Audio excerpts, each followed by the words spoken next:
Salve, salve, amigos da anatomia! Estamos de volta aqui com a anatomia do sistema respiratório e a última coisa que lhes falei foi sobre esta imagem. É um cadáver, né, uma fotografia que consta em Keith Moore, Anatomia Orientada para a Clínica, e o que estávamos vendo aqui, pessoal, é a cavidade nasal. Este contexto aqui todo é a cavidade nasal, separada por um septo nasal, o qual vemos aqui a sua parte posterior, constituída pelo vômer e pelo etimoide. Vemos aqui também, pessoal, que ele é levemente deslocado para a direita.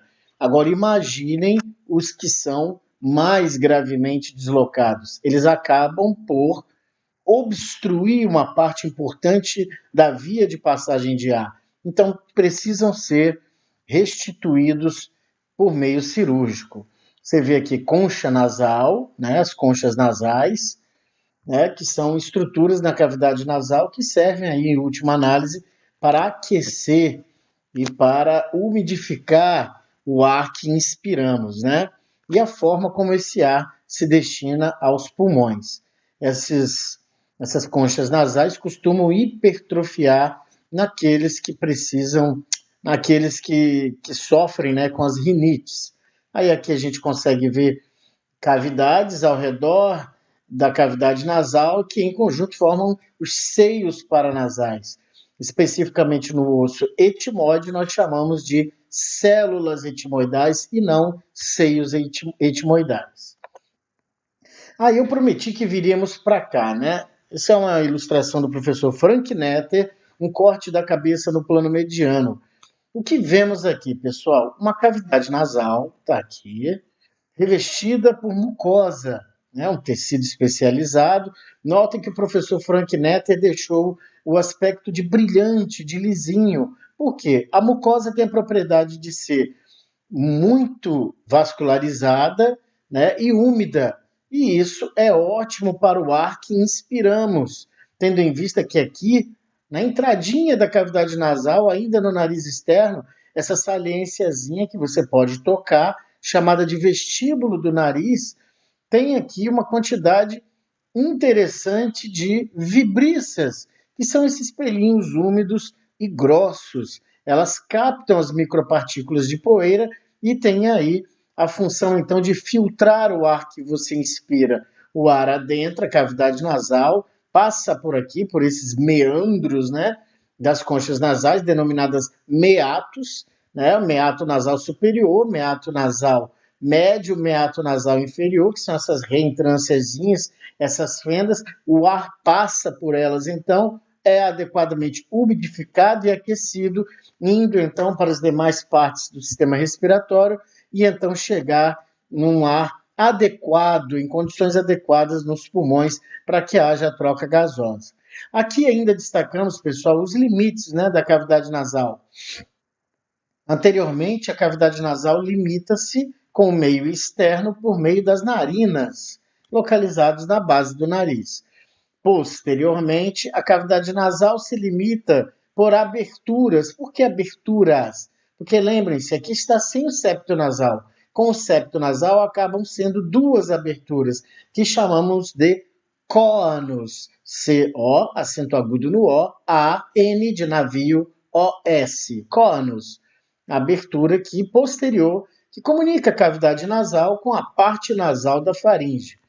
Notem também que a parte superior você tem como teto os ossos nasais, o frontal, o etimoide e o esfenoide. É o teto da cavidade nasal, né? Destacando-se aqui a lâmina cribriforme do osso etimoide, que tem muitos furinhos para a passagem dos filetes nervosos, né? Que aqui se localizam na cavidade nasal, formando a pequena área olfatória da cavidade nasal. As moléculas, então se encontrarão com esses filetes nervosos que conduzirão para o nervo olfatório, então perceberemos os odores, os cheiros, não é isso? E aqui, pessoal, o assoalho, o piso, formado basicamente pelo palato, né? Além da maxila, os palatino, então você tem o palato duro anteriormente e o palato mole posteriormente muscular, ok? Então o ar entrou aqui, é filtrado, é umidificado, é aquecido e sai, né? E segue, na verdade, aqui pela parte nasal da faringe. Aqui tem um recesso esfenoetimoidal, né? E vocês notem que há uma comunicação, na verdade, há comunicações entre os seios paranasais, os quais só observamos o seio frontal e o seio esfenoidal nessa tomada, nesse corte, e ambos se comunicam com a cavidade nasal. Então, não é incomum que quem tem sinusite tem rinite também, né? E notem isso aqui já na parte nasal da faringe, que é o osteofaríngeo da tuba auditiva. É um orifício que vai comunicar a cavidade nasal, a faringe, com quem? Com a orelha média. Então, em crianças, né, em gente com baixa defesa imunológica, uma rinite, uma sinusite pode se propagar para cá e desenvolver uma otite lá na orelha média. Ok? Acho que nessa ilustração é isso. Notar também a proximidade. Veja, o etmode é muito fininho. Se essas paredes forem destruídas, você já cai na cavidade do crânio, né? Então, bactérias de uma sinusite podem destruir essa parede, suas toxinas? Pode.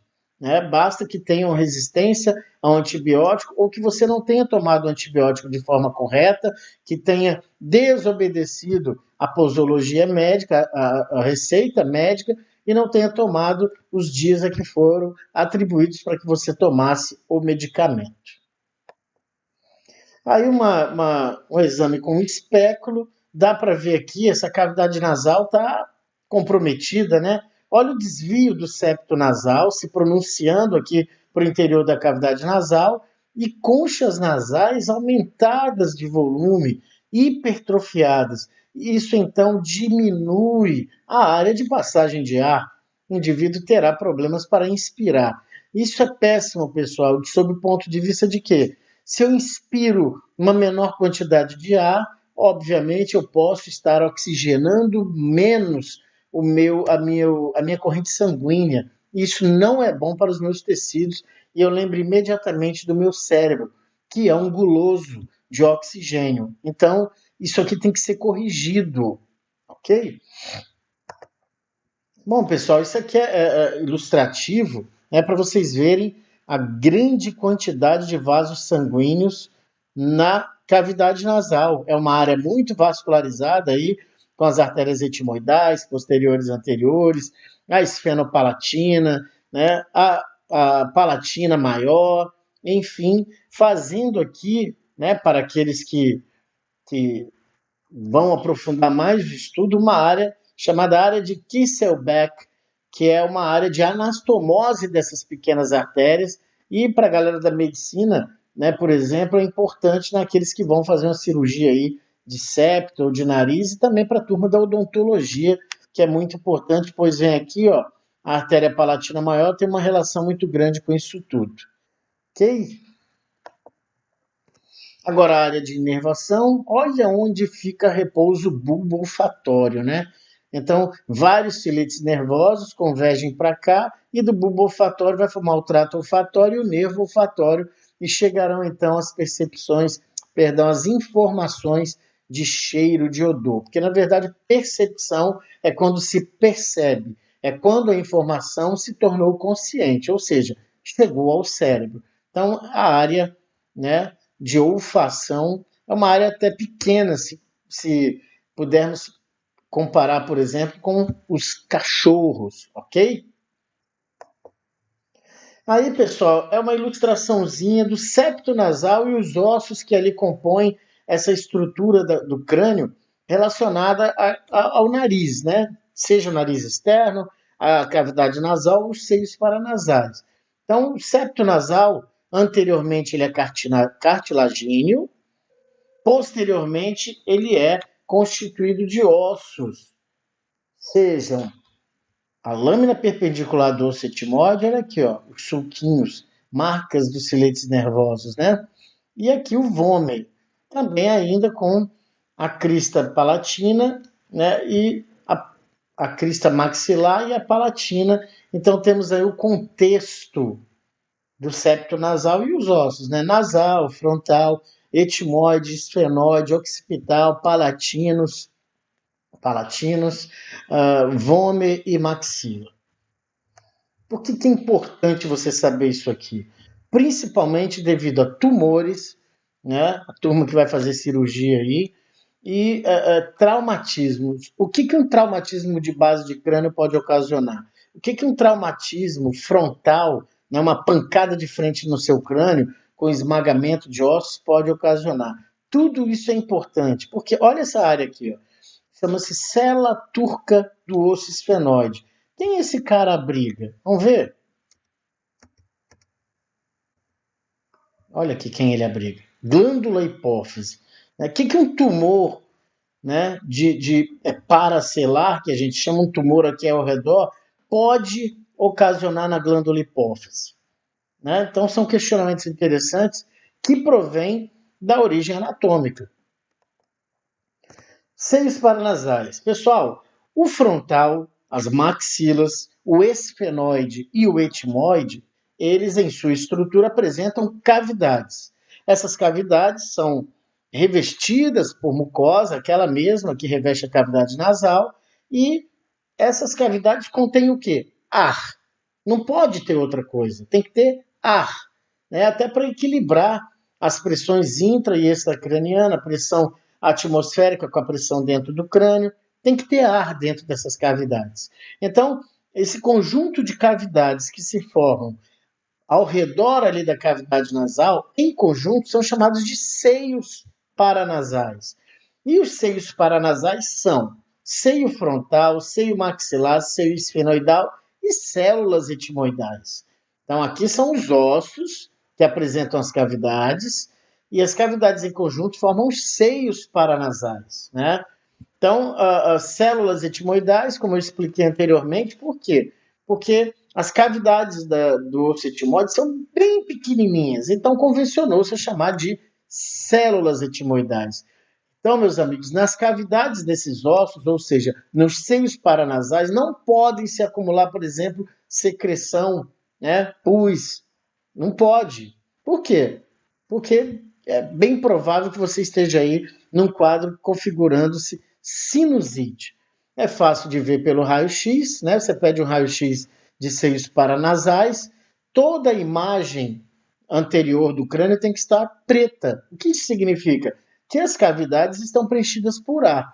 Se estiverem esbranquiçadas, é provável que tenha-se ali uma sinusite.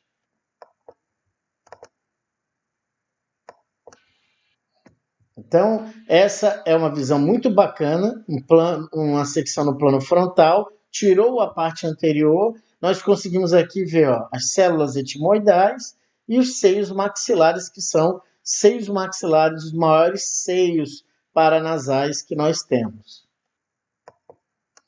Olha aí uma vista, né, superior e com um corte no plano transverso ou horizontal da cabeça. Então dá para ver aqui o ápice do nariz, o dorso do nariz, e vejam aqui o septo nasal, dividindo a cavidade nasal, as células etimoidais, né? E olha aqui, ó, que lindo, o nervo óptico. As relações aí são muito importantes na anatomia humana. Aqui, de novo, as células etimoidais, o seio frontal e o seio esfenoidal. Seio maxilar só na vista anterior, anterolateral. Aqui, ó, o seio maxilar dá para ver e o seio frontal. Olha a questão do seio maxilar relacionado às raízes dos dentes, certo? Esta relação é importante porque uma raiz de dente pode inadequadamente transpassar para cá, pode tranquilamente, né? Uma variação anatômica. Então, ocasionar sinusite, ocasionar dor e o sujeito não sabe o que é. Então, se você tem essa imagem na sua cabeça, se você sabe anatomia, você pode hipotetizar um problema crônico que não esteja melhorando com formas convencionais de tratamento. Faringe, meus amigos. A boa e velha faringe, pessoal, é um tubo composto de túnicas fibrosas e também muscular e revestido também por uma membrana mucosa. A faringe é bem estreitinha e localiza-se posteriormente às cavidades nasal, cortou aqui alguma coisa da configuração. Posteriormente, a faringe está à cavidade nasal, à cavidade oral e também está posterior à laringe, quase que não sai. Ela vai da base do crânio até a borda inferior de uma cartilagem da laringe, localizada aqui no pescoço, na região anterior e mediana, e é palpável, eles mostram daqui a pouco, a cartilagem cricóidea. Então, da base do crânio até a borda inferior da cartilagem cricóidea, nesse nível, é onde costuma estar localizada a faringe. Devido à sua localização, né, com as cavidades nasal, oral e a laringe, estando anteriormente à faringe, nós subdividimos a faringe em parte nasal da faringe, parte oral da faringe e parte laríngea da faringe. Né? Nasofaringe, orofaringe e laringofaringe são termos que não constam na terminologia anatômica internacional. Por isso eu adoto parte nasal, parte oral e parte laríngea da faringe, que é o que consta na terminologia anatômica internacional. Relações topográficas. A faringe é interessante e a anatomia nos prende muito a essa questão, né? Que estruturas estão vizinhas? Anterior, posterior, lateral? Se sempre pudermos fazer isso, é interessante. Por quê? Abre um leque de possibilidades de hipóteses diagnósticas, né? Não que façamos diagnósticos, mas que nós possamos entender o que é uma dor, uma irritação, onde pode estar havendo isso, se vai, que estruturas vizinhas podem estar sendo acometidas. Então, superiormente, a faringe tem relação estreita ali com o osso esfenoide, uma parte chamada corpo do esfenoide, e também com o osso occipital, na sua porção basilar.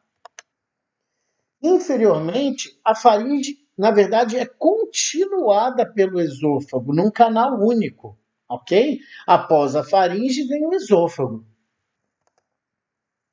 Anteriormente, já comentamos, a faringe se abre na cavidade oral, na cavidade nasal e também se abre na laringe. A laringe tem uma abertura, depois nós falaremos dela, porque estamos falando do sistema respiratório e estamos descrevendo as estruturas de acordo com a ordem da passagem do ar. Falamos do nariz, da cavidade nasal, os seios paranasais e estamos na faringe. Lateralmente temos a glândula tireoide e o processo estiloide como ali referências da faringe lateralmente. Uma confusãozinha aqui no slide, não deu? Desceu uma, não desceu outra. Vamos lá. Um corte no plano mediano da cabeça e do pescoço. Então aqui você vê uma cavidade nasal com o septo nasal, e aí ó, o corno, essa abertura aqui. Começou a faringe, parte nasal da faringe, parte oral da faringe, parte laríngea da faringe. Então o ar entrou aqui, viajou aqui e veio aqui, ó, para a laringe, tá? Por quê? Inferiormente à faringe, seguindo inferiormente, é esôfago. Então já estou no esôfago aqui. Anteriormente à faringe, que é esse estreito tubo, anteriormente tem quem? Cavidade nasal, cavidade oral e a laringe.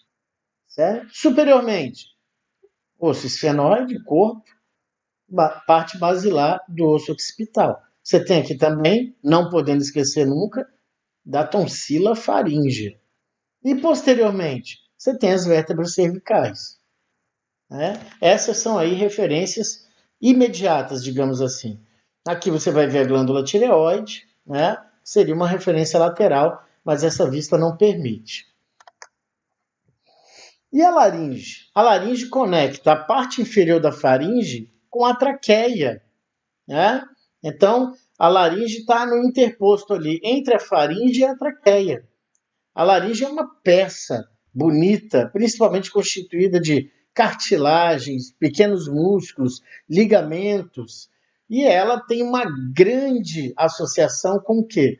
Com o que chamamos, né, extraordinariamente de aparelho fonatório. O pessoal da fonoaudiologia trabalha muito com a laringe, né? A laringe é um órgão da fonação, mas é também via aérea. Então nós destacamos a laringe aqui. Ela é dita anterior, né? Ela se localiza anteriormente no pescoço, ela é superficial, você toca, quando você fala, você sente a vibração das pregas vocais, pregas vestibulares, e ela está no plano mediano, a laringe.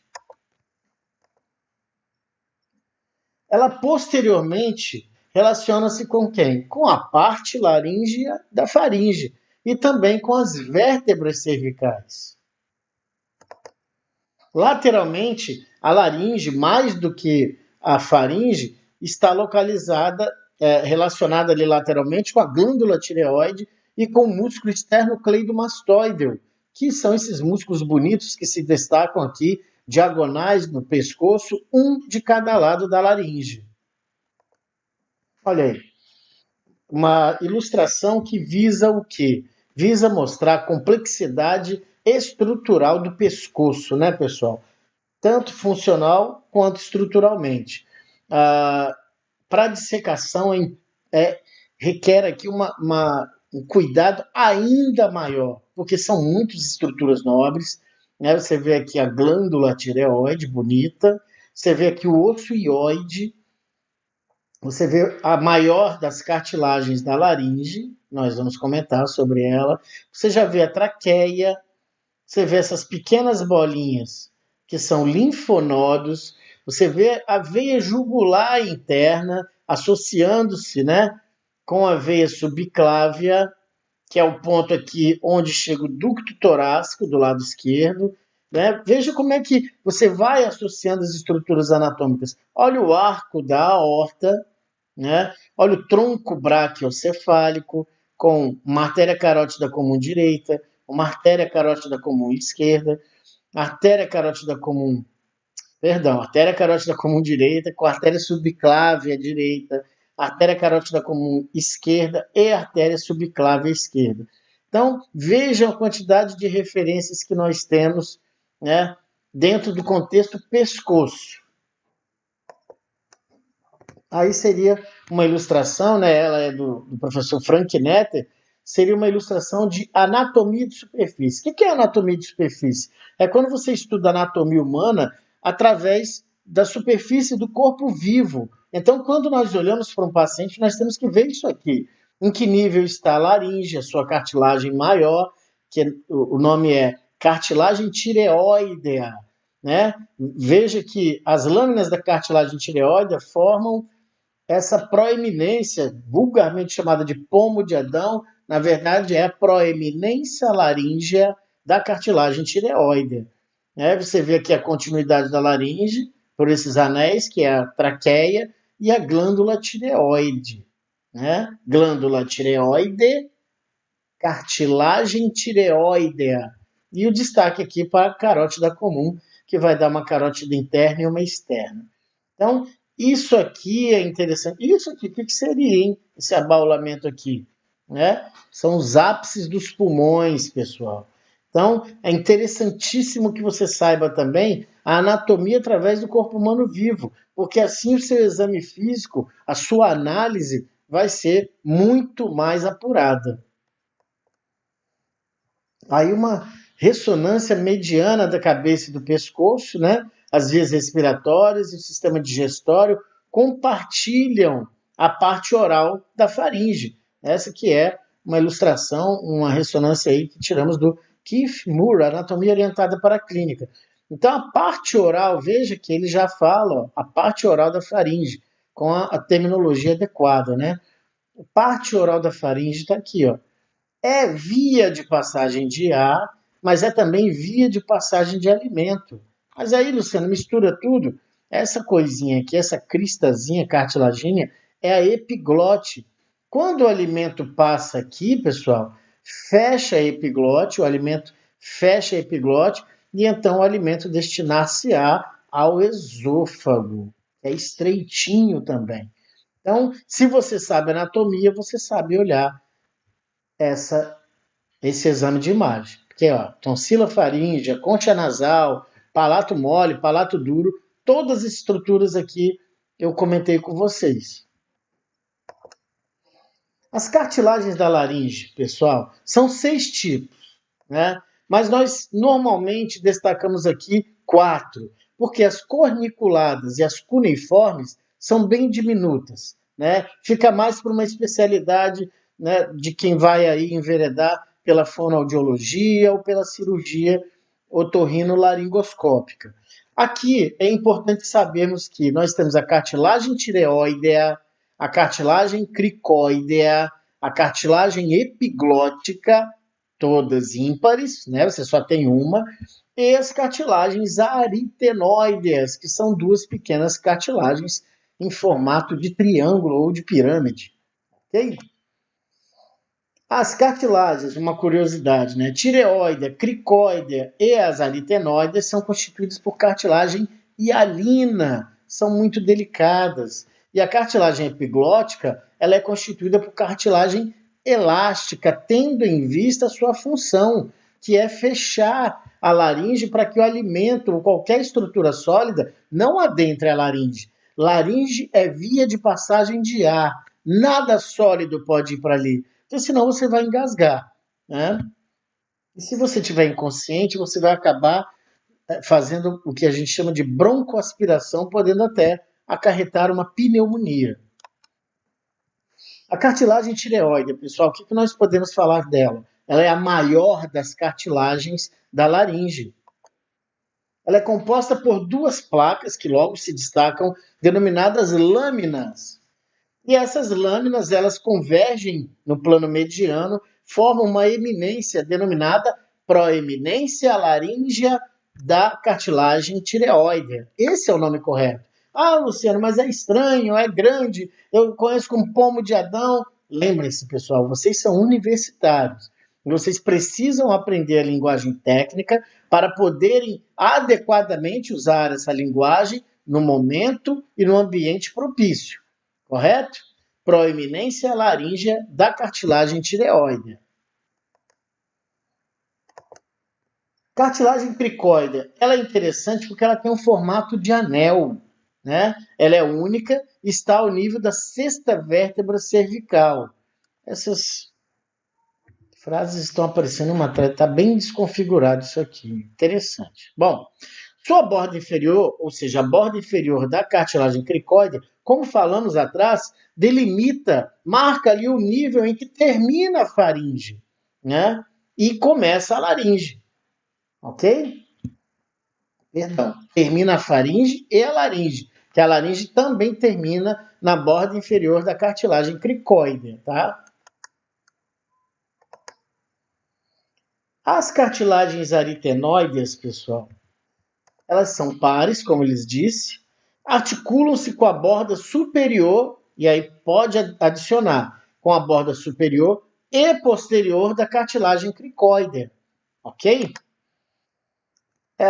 Elas têm um formato de pirâmide, tem 3 lados, uma base e tem um ápice. Vamos ver aqui algumas ilustrações. Essa é de Keith Muro, Anatomia Orientada para a Clínica, vista lateral, né, direita. O que você vê aqui? Você vê o ocioide, você vê a cartilagem tireoidea grande, olha só, ela vem aqui e aqui com o corno superior e inferior. Peculiaridades, né, pessoal, das cartilagens, eu deixo para que vocês vejam na prática, né, no laboratório de anatomia. Algumas eu destaco, como a proeminência laríngea da cartilagem tireoide. Destacar aqui também a cartilagem cricóidea e o ligamento, né, cricotireoide, que une as duas. Tem o ligamento cricotireoide mediano e os ligamentos cricotireoides laterais. Aqui o ocioide, pessoal, ele tem uma certa articulação com a cartilagem tireoide através da membrana tireoide. São peculiaridades aí da prática.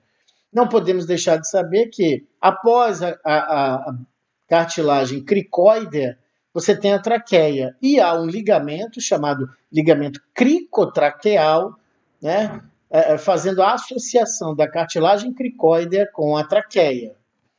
Viramos a laringe e verificamos aqui a parte posterior, onde eu destaco a cartilagem epiglótica, uma cartilagem muito peculiar, né? Também as cartilagens corniculadas que eu lhes falei e as cuneiformes, elas aparecem nesse contexto, mas o destaque maior é para as aritenoideas. As cartilagens aritenoides entram no contexto aí, né, importante da movimentação das pregas vocais.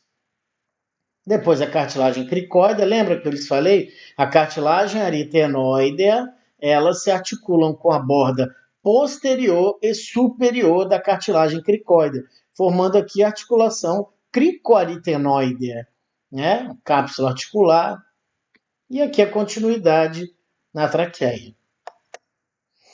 Olha aí, professor Netter com suas ilustrações, osso hioide, dá para ver aqui imediatamente posterior, cartilagem epiglótica, a cartilagem tireoide, grande, né, proeminência laríngea.